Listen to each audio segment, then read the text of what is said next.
Hello दोस्तों, GS solution 96 में आप लोगों का स्वागत है। आज हम प्रभात पब्लिकेशन के बीपीएससी के प्रैक्टिस सेट नंबर 4 का अध्ययन करेंगे। प्रैक्टिस सेट नंबर 1, 2, 3 का अध्ययन हम लोगों ने कर लिया है, जो प्लेलिस्ट में जिसका वीडियो अपलोड है उसे भी जा करके एक बार आप लोग जरूर देख लेंगे।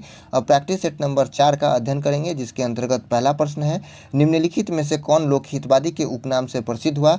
तो लोकहितवादी के नाम से प्रसिद्ध हुए थे गोपाल हरि देशमुख। ए नंबर इसका सही आंसर हो जाएगा। आगे 2 नंबर आंसर में चलते हैं, 2 नंबर प्रश्न में चलते हैं। अनुव्रत सिद्धांत का प्रतिपादन किया था जैन धर्मों ने। अनुव्रत सिद्धांत का प्रतिपादन जैन धर्मों ने किए थे।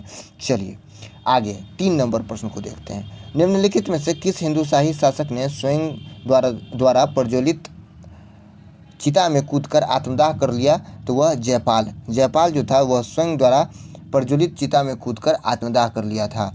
उसके बाद 4 नंबर प्रश्न को देखते हैं। 4 नंबर प्रश्न इस प्रकार है, प्राचीन भारत के विश्वोत्पत्ति विषयक धारणाओं के अनुसार 4 युगों के चक्र का क्रम इस प्रकार है, जो आपको बताना है। तो कृत, त्रेता, द्वापर और कली ये सही क्रम है, इसलिए इसका आंसर सी हो जाएगा। कृत, त्रेता, द्वापर और कली। कलीलाह और दिमना निम्नलिखित में से किस ग्रंथ का अरबी में रूपांतरण है? तो यह पंचतंत्र का अरबी में रूपांतरण है, जो कलीलाह और दिमना पंचतंत्र का अरबी में रूपांतरण है। चलिए 6 नंबर प्रश्न को देखते हैं। 1857 के विद्रोह के समय जगदीशपुर में विद्रोहियों का नेतृत्व प्रदान किया गया था कुंवर सिंह द्वारा। किसके द्वारा? कुंवर सिंह द्वारा। 7 नंबर प्रश्न को देखते हैं। ब्रिटिश सरकार द्वारा रैयतबाड़ी व्यवस्था का प्रचलन प्रारंभिक तौर पर किया गया था कहाँ? तो मद्रास और बम्बई में। कहाँ? मद्रास और बम्बई में। ए नंबर इसका आंसर सही हो जाएगा।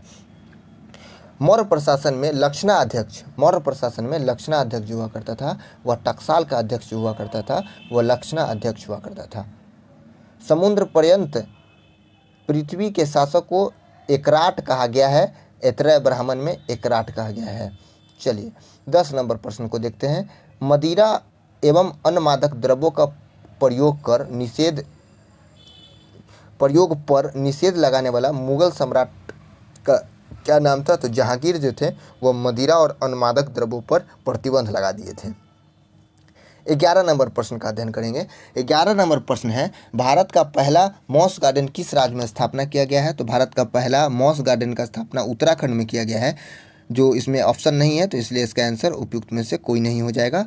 चलिए 12 नंबर प्रश्न है, मध्यकालीन भारत में उस संत कवि का नाम जिसने निपख के मार्ग का अनुमोदन किया था? तो वह दादू दयाल जो थे वह निपख के मार्ग का अनुमोदन किए थे। 13 नंबर प्रश्न है, निम्नलिखित में से कौन सा महानदी की सहायक नदी नहीं है? तो भवानी जो है वह कावेरी की सहायक नदी है। हंसदेव जो है वह नदी की सहायक नदी है। सिमसा कावेरी की सहायक नदी है। और मांड जो है वह महानदी की सहायक नदी है। तो इसका आंसर हो जाएगा आपका कौन कौन? तो भवानी जो कावेरी की सहायक नदी है, और सिमसा जो कावेरी की सहायक नदी है, इसलिए इसका आंसर उपयुक्त में से 1 से अधिक हो जाएगा। ई नंबर आंसर। चलिए 14 नंबर प्रश्न, निम्नलिखित में से किस मंत्रालय के अंतर्गत स्माइल योजना आता है? तो यह स्माइल योजना जो आता है रक्षा मंत्रालय, अल्पसंख्यक मामलों के मंत्रालय, महिला एवं बाल विकास मंत्रालय, गृह मंत्रालय। उपयुक्त में से कोई नहीं। तो उपयुक्त में से कोई नहीं हो जाएगा, क्योंकि यह सामाजिक न्याय और अधिकारिता मंत्रालय के अंतर्गत आता है। कौन? स्माइल योजना। चलिए 15 नंबर प्रश्न को देखते हैं। निम्नलिखित में से किस अभिलेख में अशोक के व्यक्तिगत नाम का उल्लेख है? अशोक के व्यक्तिगत नाम का उल्लेख मास्की के अभिलेख में मिलता है। किसमें मिलता है? मास्की के अभिलेख में, इसलिए इसका आंसर डी हो जाएगा। 16 नंबर प्रश्न है, दक्षिण भारत का प्रसिद्ध तक्कुलम का युद्ध कहाँ हुआ था?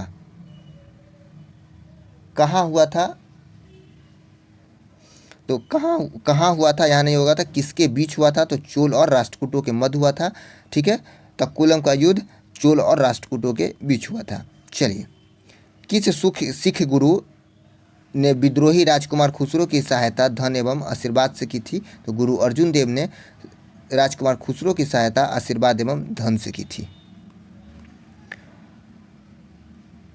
18 नंबर प्रश्न है, महान कवि रविन्द्रनाथ टैगोर एक महान चित्रकार के रूप में उभरे जब उनकी आयु लगभग 70 वर्ष थी तब वो महान चित्रकार के रूप में उभरे थे 70 वर्ष की अवस्था में रविन्द्रनाथ टैगोर। चलिए आगे का प्रश्न को देखते हैं। निम्नांकित में से सुमेलित नहीं है। लॉर्ड कॉर्नवालिस अस्थायी बंदोबस्त व्यवस्था सही है। ब्लेजली के समय में सहायक संधि हुआ, ये भी सही है। लॉर्ड हेस्टिंग के समय में द्वितीय एंग्लो मराठा युद्ध हुआ, ये गलत है क्योंकि द्वितीय एंग्लो मराठा युद्ध 1803 से 1805 में हुआ था, जो ब्लेजली के शासनकाल में हुआ था। लॉर्ड हेस्टिंग के शासनकाल में तृतीय एंग्लो मराठा युद्ध हुआ था। लॉर्ड हेस्टिंग का कार्यकाल 1813 से 1823 के बीच में था। 1813 से 23 रहा था, 1813 से 23, इसलिए इसका आंसर सी हो जाएगा।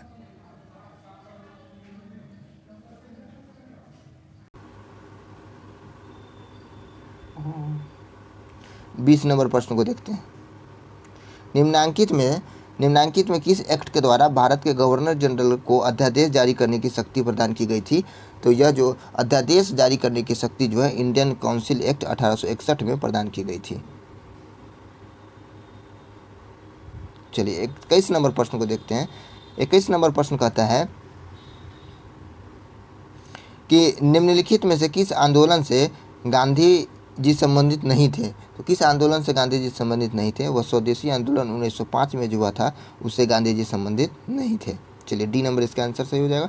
उसके बाद आते हैं 22 नंबर प्रश्न में। 22 नंबर प्रश्न है, स्वतंत्र भारत के लिए संविधान की रचना हेतु संविधान सभा का विचार निम्न में से सर्वप्रथम प्रस्तुत किया था। सर्वप्रथम जो प्रस्तुत किया था वह कांग्रेस पार्टी 1936 में सबसे पहले किए थे भारत के संविधान का विचार। 23 नंबर प्रश्न है, राष्ट्रीय आंदोलन की अवधि में जिस घटना ने मतभेद के बीज बोए अंततः देश का विभाजन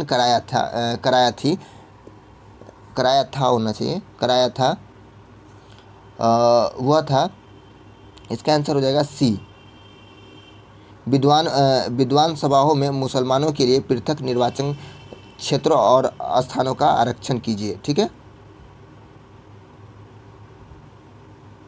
चलिए 24 नंबर प्रश्न को देखते हैं। 24 नंबर प्रश्न में क्या कहता है? सूची 1 और सूची 2 को सुमेलित कीजिए और नीचे दिए कूट का सही उत्तर को चुनिए। सूची 1 है और सूची 2 है। ठीक है, लॉर्ड अगस्त घोषणा जो है वह मॉन्टेग्यू के समय में हुआ था 1917 में अगस्त घोषणा हुआ था। उस समय में वह भारतीय सचिव के रूप में अपना कार्य संभाल रहे थे। मॉन्टेग्यू जो थे वह भारतीय सचिव के रूप में अपना कार्य संभाल रहे थे। अब आते हैं अगस्त प्रस्ताव। अगस्त प्रस्ताव जो है निम्नलिखितों के शासनकाल में 1940 में अगस्त प्रस्ताव हुआ था। ठीक है, अगस्त प्रस्ताव निम्नलिखितों। उसके बाद अगस्त संकल्प गांधी जी। उसके बाद है प्रत्यक्ष कार्यवाही मोहम्मद अली जिन्ना। 1 अगस्त 1946 को मुस्लिम लीग द्वारा प्रत्यक्ष कार्रवाई दिवस मनाया गया था।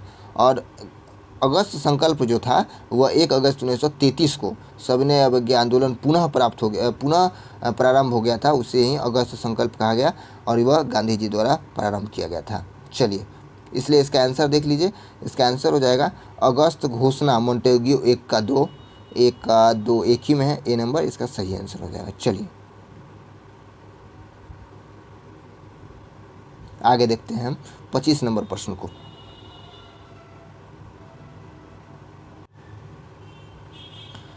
25 नंबर प्रश्न कहता है कि सूची 1 सूची 2 को सुमेलित कीजिए और नीचे दिए गए कूट का सही उत्तर दीजिए। ठीक है, सूची 1 और सूची 2 को सुमेलित कीजिए और नीचे दिए गए कूट का सही उत्तर दीजिए। तो यह देखिए, सोशलिस्ट पार्टी राम मनोहर लोहिया। उसके बाद हो जाएगा कम्युनिस्ट पार्टी यह पीसी जोशी। स्वराज पार्टी की स्थापना CR दास। गदर पार्टी लाला हरदयाल। ठीक है, सोशलिस्ट पार्टी की स्थापना राम मनोहर लोहिया। कम्युनिस्ट पार्टी की स्थापना पीसी जोशी। स्वराज पार्टी की स्थापना CR दास। गदर पार्टी की स्थापना लाला हरदयाल। इसी तरह इसका आंसर हो जाएगा आपका सोशलिस्ट पार्टी राम मनोहर लोहिया। तो 1 का 2 दो जगह है, ए और सी। चलिए कम्युनिस्ट पार्टी, तो इसका communist party PC Joshi, B का 4। बी का 4, 1 का 2, बी का 4, ए नंबर इसका सही आंसर हो जाएगा आपका। ठीक है, चलिए आगे देखते हैं 26 नंबर प्रश्न को देखते हैं। 26 नंबर प्रश्न है सही वन और सही वन मिलान सूची 2 से कीजिए। ठीक है, सूची 1 और सूची 2 का मिलान करना है। ये देखिए रामानुज, ये चलिए रामानुज व विशिष्टाद्वैत से संबंधित है रामानुज। उसके बाद माधवाचार्य द्वैतवाद से, निम्बार्क जो था द्वैताद्वैत से, और वल्लभाचार्य शुद्धाद्वैत से संबंधित है। ठीक है, इसी तरह ए का आंसर हो जाएगा रामानुज विशिष्टाद्वैत, तो ए का 4, ए नंबर आंसर ऑप्शन में है, इसलिए वह सही हो जाएगा। चलिए आगे देखते हैं 27 नंबर प्रश्न को। सिंधु संस्कृति से संबंधित स्थल मांडा किस नदी के किनारे स्थित है? सिंधु संस्कृति से संबंधित मांडा किस नदी के किनारे स्थित है? तो वह चिनाब नदी के किनारे मांडा स्थित है। 28 नंबर प्रश्न को देखते हैं। हड़प्पा का आरंभिक उत्खनन किसके द्वारा किया गया था? तो हड़प्पा का जो आरंभिक उत्खनन था वह दयाराम सहनी के द्वारा किया गया था। चलिए अब हम 29 नंबर प्रश्न को देखते हैं। 29 नंबर, पूरा पाषाण युग के प्रमुख औजार क्या था? पूरा पाषाण युग का प्रमुख औजार था, औजार जो था वह सल्क से बने फलक था, पूरा पाषाण युग के प्रमुख औजार। उसके बाद मिताक्षर के रचयिता कौन थे? तो मिताक्षर के रचयिता वह विज्ञानेश्वर जो थे, वह मिताक्षर के रचयिता थे। आगे देखते हैं। सांगीन क्षेत्र निम्नलिखित में से किससे संबंधित है? तो सांगीन क्षेत्र निम्नलिखित में से किससे संबंधित है? तो सांगीन क्षेत्र चीन, उत्तर कोरिया, सिंगापुर, फिलीपींस, इनमें से कोई नहीं। उपयुक्त में से एक से अधिक, तो इनमें से कोई नहीं, इसमें से किसी से संबंधित नहीं है। यह म्यांमार से संबंधित है, म्यांमार से संबंधित है आपका सांगीन क्षेत्र। चलिए ठीक है, 32 नंबर प्रश्न को देखते हैं। निम्नांकित में कौन जल प्रदूषण से संबंधित नहीं है? तो जल प्रदूषण से संबंधित कौन नहीं है? तो वह नाइट्रिफिकेशन जल प्रदूषण से संबंधित नहीं है। 33 नंबर प्रश्न को देखते हैं। निम्न में से किस भौमिकीय क्रम का निर्माण प्राचीनतम अवसादी सेल से हुआ है? तो वह जो है यह हुआ है धारवाल चट्टान का भौमिकीय क्रम का निर्माण प्राचीनतम अवसादी सेल से धारवाल सेल का निर्माण हुआ है। चलिए 34 नंबर प्रश्न को देखते हैं। निम्नलिखित में से किस देश की सीमा काले सागर से नहीं लगती है? काला सागर से किस देश की सीमा नहीं लगती है? से आपको नहीं लगती है सो बताना है। तो काला सागर का जो सीमा है वो रूस, यूक्रेन, बुल्गारिया, रोमानिया, जॉर्जिया और रूस तुर्की से लगती है। तो इसमें बुल्गारिया बेलारूस और सर्बिया से नहीं लगती है, इसलिए इसका आंसर उपयुक्त में से एक से अधिक हो जाएगा। देखिए किससे लगती है काला सागर का? तो एक जॉर्जिया हो गया, एक तुर्की हो गया। उसके बाद रूस, यूक्रेन, बुल्गारिया, रोमानिया से काला सागर की सीमा लगती है। तो किसे नहीं लगती है पूछ रहा है, तो सर्बिया और बेलारूस आंसर होना चाहिए, एक से अधिक होना चाहिए, तो इसलिए इसका आंसर ई हो जाएगा। चलिए 35 नंबर प्रश्न की ओर चलते हैं। ITCZ की गतिविधि प्रमुखता वर्षा के अवधि निर्धारित करती है। तो यह भारत में, ठीक है, ITCZ गतिविधि प्रमुखता वर्षा की अवधि का निर्धारित करती है, तो भारत में।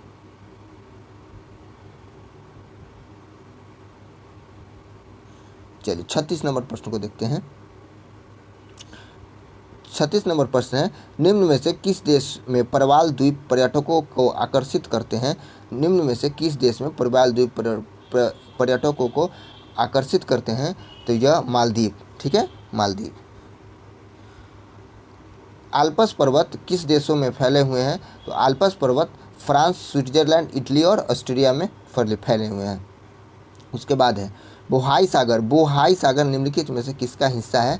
तो बोहाई सागर जो है उपयुक्त में से कोई नहीं, क्योंकि यह पीला सागर का हिस्सा है बोहाई सागर, ठीक है।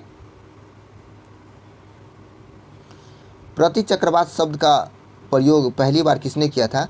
प्रतिचक्रवात शब्द का प्रयोग सबसे पहले एफ गैल्टन ने किया था। ठीक है, इको डेवलपमेंट का तात्पर्य है, इको डेवलपमेंट का तात्पर्य किससे है, तो यह पारिस्थितिकी संतुलन कायम रखते हुए आर्थिक विकास से संबंधित है इको डेवलपमेंट। ठीक है, आगे है करगांडा बेसिन निम्न में किसके उत्पादन के लिए प्रसिद्ध है, तो यह जो है वह कोयला के उत्पादन के लिए प्रसिद्ध है। 42 नंबर प्रश्न को देखते हैं। 42 नंबर प्रश्न क्या कहते हैं। 42 नंबर प्रश्न है निम्नलिखित जोड़ों में कौन सा गलत है, कौन सा गलत को पहचानना है, तो गलत जो हो जाएगा वह स्टैक समुद्री तरंगों के अपरदन से निर्मित, वॉल्सन एक मरुस्थलीय बेसिन, अपदलन रासायनिक अपरदन से संबंधित एक प्रक्रिया, यही गलत है। ठीक है, इसलिए इसका आंसर सी हो जाएगा।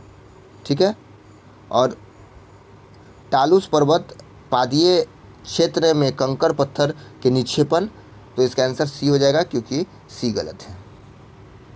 चलिए 43 नंबर नुआखाई त्यौहार किस प्रदेश में मनाया जाता है, तो नुआखाई त्यौहार जो है वह किस प्रदेश में मनाया जाता है, तो वह उड़ीसा में नुआखाई त्यौहार मनाया जाता है। 44 नंबर को देखते हैं। निम्न में से 3 सागर पर तट रेखा वाला एकमात्र पश्चिमी यूरोपीय देश है, 3 सागरों पर तट रेखा वाला एकमात्र यूरोपीय देश है, वह कौन सा है, फ्रांस। फ्रांस जो है वह 3 सागर से लगता है। ठीक है, 3 सागरों से टच करता है फ्रांस। चलिए 45 नंबर प्रश्न है निम्नलिखित युग्मों में से कौन सा सुमेलित नहीं है, सुमेलित नहीं है को बताना है, तो सूरत नर्मदा यही गलत है क्योंकि सूरत जो है वह नर्मदा नदी नहीं, वह ताप्ती नदी के किनारे सूरत स्थित है, इसलिए इसका आंसर बी हो जाएगा।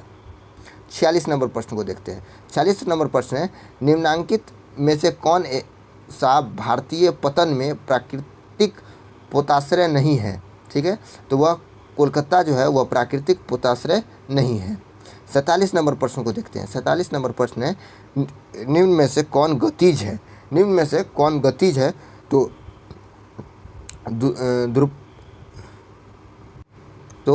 ध्रुवोष्ण उच्च दाब जो है वह गतिज है। ठीक है, इसलिए इसका आंसर सी हो जाएगा।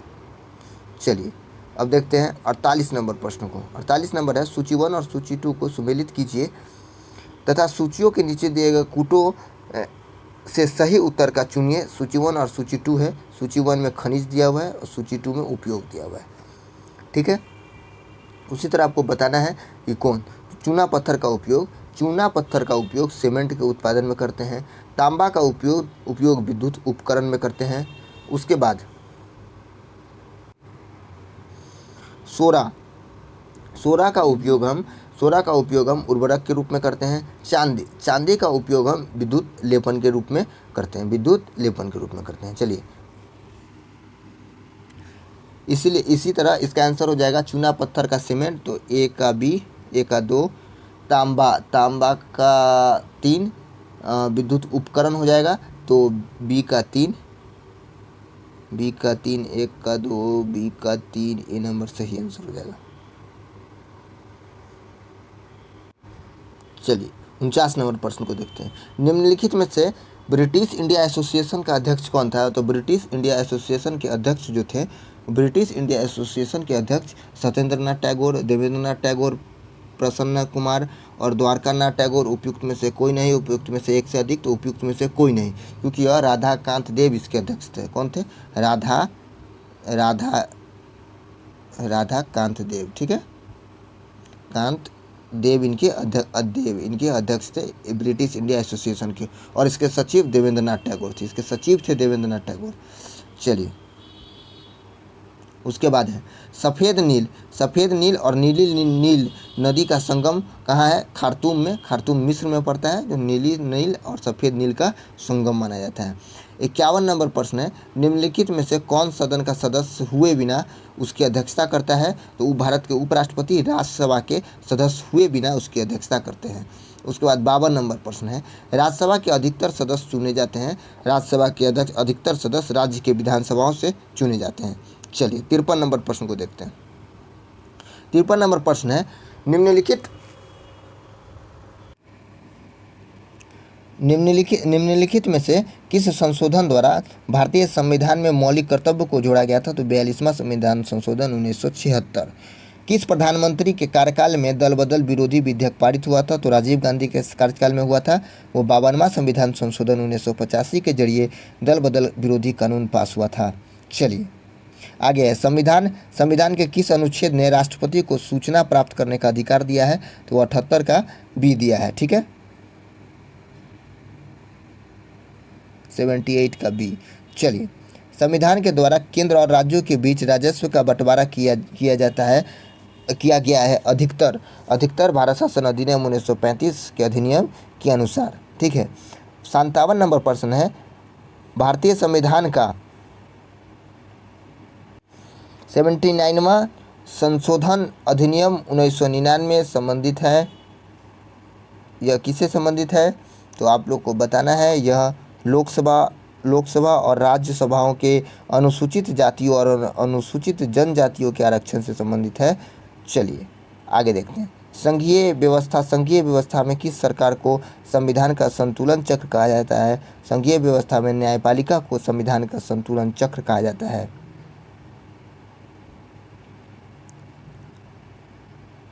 उसके बाद है, निम्नलिखित में से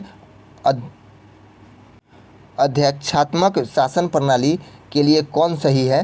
तो वह कौन सही है बताना है। तो वह कार्यपालिका न्याय व्यवस्थापिका से स्वतंत्र होती है। कार्यपालिका न्याय व्यवस्थापिका से स्वतंत्र होती है। यह सही हो जाएगा, बी नंबर आंसर।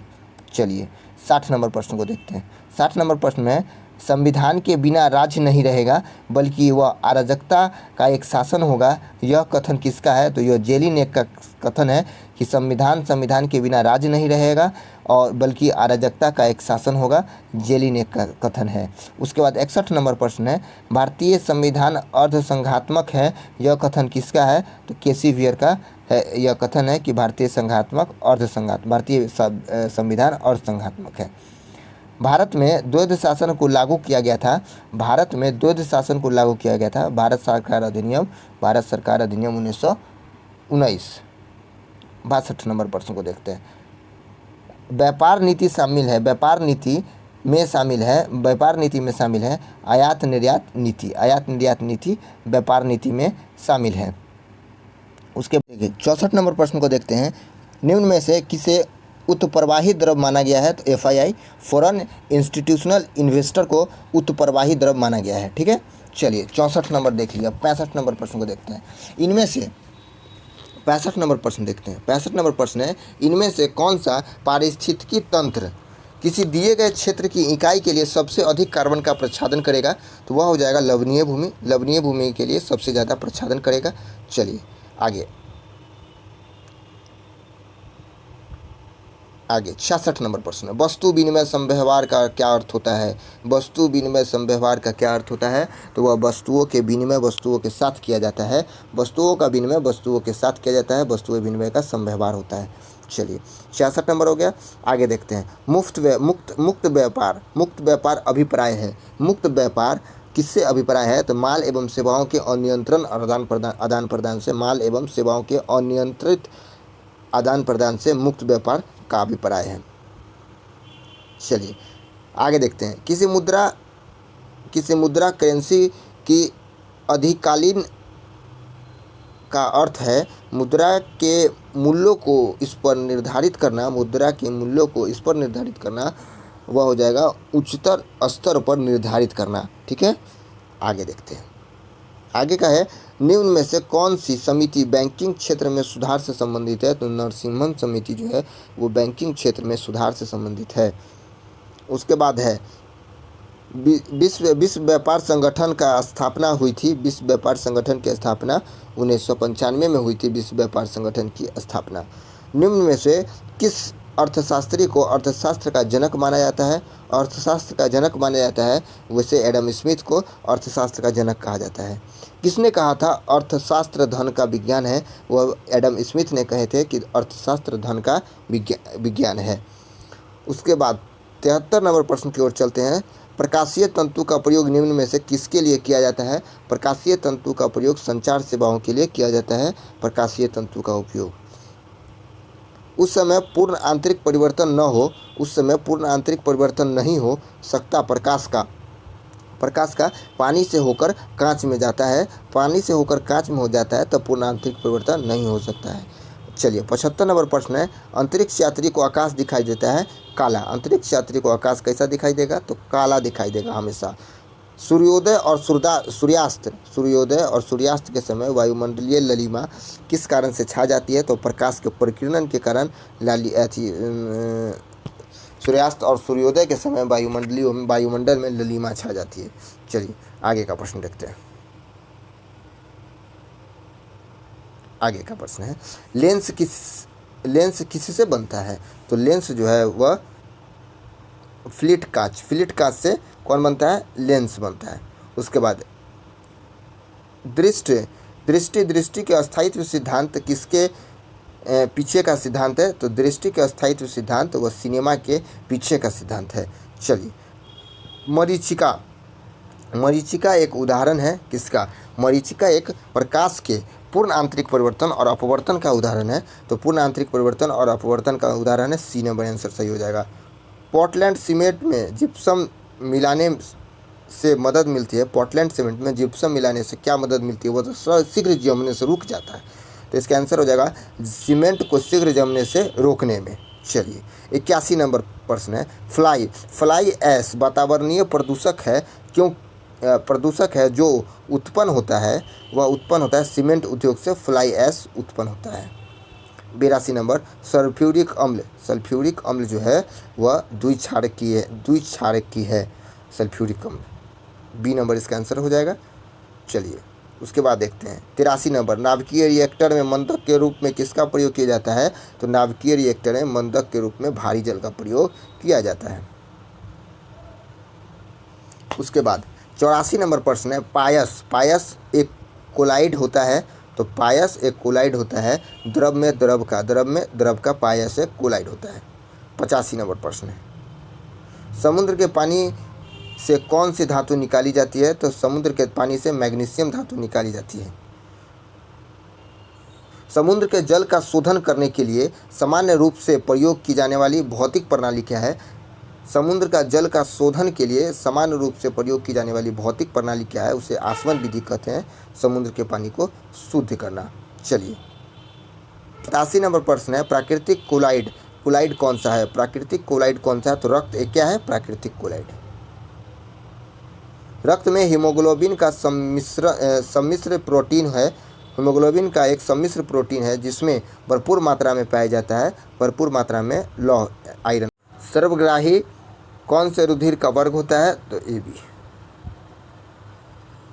चलिए मानव का सामान्य रक्तदाब कितना होता है? तो 80/120 mm पारा। ठीक है। हाइपरटेंशन शब्द किसके लिए प्रयोग किया जाता है? तो हाइपरटेंशन जो शब्द है वह हाइपरटेंशन शब्द रक्तचाप बढ़ने के लिए, हाइपरटेंशन रक्तचाप बढ़ने के लिए। चलिए 92वां नंबर प्रश्न है, मानव शरीर का पीएच मान होता है वह 7.4 होता है।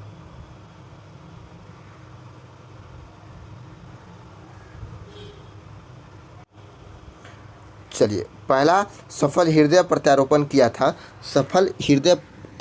किए थे CN बर्नार्ड ने। 94वां नंबर प्रश्न है, रासायनिक ऑक्सीजन मांग COD परीक्षण का आमतौर पर निम्नलिखित में से किसे मापन के लिए प्रयोग किया जाता है? तो वह प्रयोग किया जाता है अवशिष्ट जल में मौजूद कार्बनिक घटकों को विघटित करने के लिए आवश्यक ऑक्सीजन। इसका आंसर सी हो जाएगा। चलिए आगे देखते हैं, दुग्धजनक हार्मोन का स्राव कहाँ पर होता है? तो वह पीयूष ग्रंथि में दुग्धजनक हार्मोन का स्राव होता है। 96 नंबर प्रश्न है, निम्न में से वह कौन सी ग्रंथि है जो शरीर का ताप अस्थायी रखती है, ताप को अस्थायी बनाए रखती है? वह हाइपोथैलेमस है।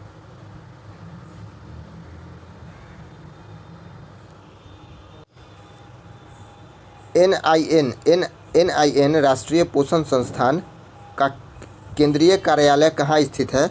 तो वह केंद्रीय कार्यालय स्थित है हैदराबाद में।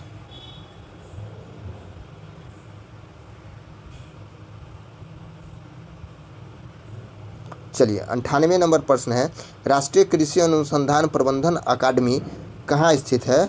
राष्ट्रीय कृषि अनुसंधान प्रबंधन अकादमी कहाँ स्थित है? तो वह हैदराबाद में स्थित है। परमाणु ऊर्जा आयोग का गठन कब किया गया था? तो परमाणु ऊर्जा आयोग का गठन अगस्त 1948 में किया गया था। अंतर्राष्ट्रीय परमाणु ऊर्जा एजेंसी का मुख्यालय कहाँ स्थित है? तो अंतर्राष्ट्रीय परमाणु ऊर्जा एजेंसी का मुख्यालय वियना में स्थित है। चलिए 101 नंबर प्रश्न देखते हैं, किसके शासनकाल में मिस्र के राजा फिलाडेल्फस टॉलमी द्वितीय ने डायनेसियस नामक राजदूत को पाटलिपुत्र भेजा था? तो वह बिंदुसार के शासनकाल में मिस्र के राजा फिलाडेल्फस टॉलमी द्वितीय ने डायनोसियस को राजदूत बनाकर भेजा था बिंदुसार के पास। चलिए अब हम देखते हैं 102 नंबर प्रश्न है, अशोक ने अपनी धम्म यात्रा के अंतर्गत बोध गया की यात्रा राज्याभिषेक के किस वर्ष में की थी? तो वह अपने बोध गया की यात्रा राज्याभिषेक के 10वें वर्ष में की थी। ठीक है, आगे देखते हैं 103 नंबर। चलिए आगे है 103 नंबर, तृतीय बौद्ध संगीति का आयोजन किसके शासनकाल में हुआ था? तो तृतीय बौद्ध संगीति का आयोजन अशोक के शासनकाल में हुआ था।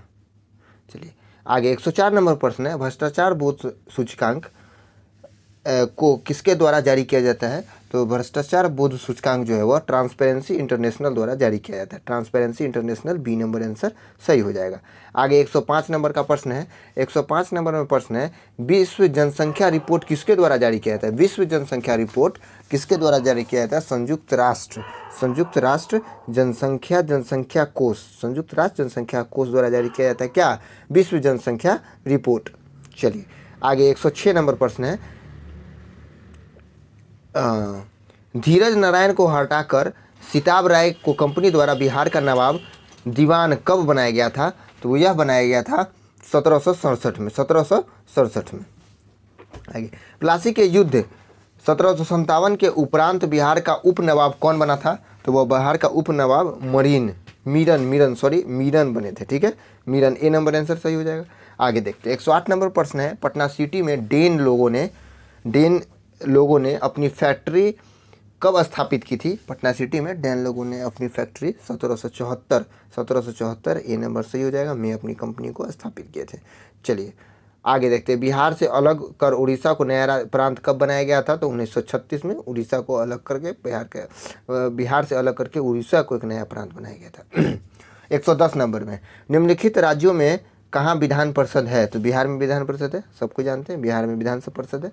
आगे विधान परिषद बिहार राज्य के पश्चिमोत्तर कोने में हिमालय की एक चोटी है, इसे किस नाम से जाना जाता है? तो इसे जो है वह सोमेश्वर की पहाड़ी के नाम से हम जानते हैं। चलिए 112 नंबर का प्रश्न देखते हैं। 112 नंबर प्रश्न कहता है कि पुराने बिहार की कितनी प्रतिशत जमीन को लेकर झारखंड राज्य बना था? 45.85% जमीन को लेकर के झारखंड को राज्य बनाया गया था। ठीक है, 45.85%। चलिए आगे देखते हैं, कांटी ताप विद्युत संयंत्र बिहार के कहाँ स्थित है? तो मुजफ्फरपुर में है कांटी, ए नंबर आंसर सही हो जाएगा कांटी। आगे बिहार के दक्षिणी गंगा के मैदानी की औसत ढाल किस ओर है? तो दक्षिण से उत्तर की ओर है बिहार के दक्षिणी मैदान की औसत ढाल। चलिए गोगीबिल, अगला प्रश्न है, गोगीबिल पक्षी बिहार किस जिले में है? गोगीबिल पक्षी बिहार जो है वह जो है कटिहार में है, ए नंबर इसका आंसर सही हो जाएगा। चलिए बिहार में 116 नंबर है, बिहार में आलू की सर्वाधिक उत्पादन कहाँ होता है? बिहार में आलू का सर्वाधिक उत्पादन मुजफ्फरपुर और पूर्वी चंपारण में होता है, डी नंबर इसका सही आंसर हो जाएगा। चलिए आगे देखते हैं 117 नंबर प्रश्न कहता है कि बिहार में सदाबाही नहरों की सिंचाई अधिक प्रचलित कहाँ है? बिहार में सदाबाही नहरों की सिंचाई अधिक प्रचलित कहाँ है? तो उत्तर बिहार में है। चलिए ठुमरी अर्ध शास्त्रीय भारतीय संगीत की एक सामान्य शैली है जिसकी उत्पत्ति हुई है उत्तर प्रदेश में। सी नंबर इसका आंसर सही हो जाएगा, उत्तर प्रदेश में। 119 नंबर है, जनगणना 2011 के अनुसार बिहार के कितने बिहार के जिले की घटते क्रम में दशकीय जनसंख्या वृद्धि का सही क्रम बताना है। तो देखते हैं ऑप्शन में क्या क्या है, उसके हिसाब से हो जाएगा आपका। चलिए, उसके हिसाब से आपका हो जाएगा शिवहर, पूर्णिया, नवादा, सहरसा। शिवहर, पूर्णिया, नवादा, सहरसा।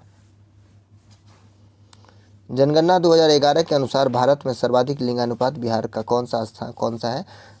22वां स्थान है बिहार का स्थान है 22वां। लिंगानुपात में बिहार का स्थान 22वां है। 121 नंबर प्रश्न। 21 नंबर प्रश्न है, निम्नलिखित में से किस स्थान पर नव प्रस्तर युग के अनेक अवशेष के उत्खनन प्राप्त हुए हैं? तो वह चिरांद सिवान जिले सारण जिले में पड़ता है। सारण जिले में चिरांद पड़ता है। आगे 122 नंबर का प्रश्न है, कहाँ से प्राप्त स्तंभों पर अशोक का कोई भी अभिलेख नहीं मिला है? कहाँ से प्राप्त स्तंभों पर अशोक का कोई भी अभिलेख नहीं मिला है? तो वह रामपुरवा। ए नंबर आंसर सही हो जाएगा।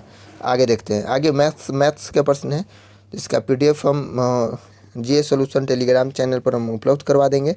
वहाँ से आप लोग जा कर के ले लेंगे। आप लोग को सर्च करना है GS solution 96 YouTube Telegram channel है, वहाँ से हम PDF अपलोड करवा देंगे। और मैं मैथ्स के जो भी प्रश्न है उसे आप सॉल्व करने की कोशिश करेंगे। फिर अगर नहीं सॉल्व होने पर कमेंट करेंगे, हम उसकी आंसर भी उपलब्ध करवा देंगे। देखते हैं हम आगे के GS के प्रश्न को। चलिए, 133 नंबर का प्रश्न को देखते हैं। सार्वजनिक क्षेत्र के बिजली कंपनी NTPC ने किस राज्य में सिमहाद्री में एकल ईंधन सेल आधारित हरित हाइड्रोजन माइक्रो ग्रिड परियोजना की शुरुआत की है? तो वह जो है वह आंध्र प्रदेश में की है। ठीक है, आगे देखते हैं। 134 नंबर प्रश्न है, केंद्रीय अप्रत्यक्ष कर सीमा शुल्क बोर्ड के चेयरमैन किन्हें नियुक्त किया गया है? तो वह है विवेक जौहरी को। 135 नंबर प्रश्न है, southern word wing grass jewel Buddha peacock जो कभी कभी समाचारों में देखा जाता है वह किससे संबंधित है? वह तितली के प्रजाति से संबंधित है। बी नंबर इसका आंसर सही हो जाएगा। आगे 136 नंबर है, माउंट सेमेरू निम्नलिखित में से किस देश में स्थित एक सक्रिय ज्वालामुखी है? तो वह जो है इंडोनेशिया में स्थित एक सक्रिय ज्वालामुखी है, माउंट सेमेरू। बेरिया जनजाति बिहार के किस जिले में पाई जाती है? बेरिया जनजाति बिहार के मुंगेर जिले में सी नंबर में पाई जाती है। चलिए, अब 138 नंबर प्रश्न की ओर चलते हैं। 138 नंबर का प्रश्न है कि चॉकलेट वाटर फिल्टर जो कभी कभी समाचारों में देखा जाता है वह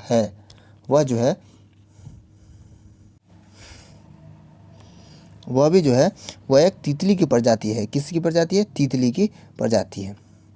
आगे 139 नंबर है, चेरू नदी भारतीय राज्य के आंध्र प्रदेश की एक नदी है जो निम्नलिखित में से किस नदी की सहायक नदी है? तो वह पेन्नार की सहायक नदी है, चेरू नदी।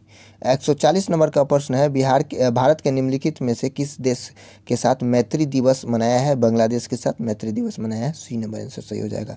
आगे देखते हैं, काजू वैली निम्नलिखित में से किस भारतीय राज्य में स्थित एक पक्षी अभयारण्य है? काजू वैली तमिलनाडु में स्थित है। चलिए, 142 नंबर है, अंतर्राष्ट्रीय नागरिक उड्डयन दिवस इंटरनेशनल सिविल एविएशन डे निम्नलिखित में से किस दिन मनाया जाता है? तो वह 7 दिसंबर को मनाया जाता है।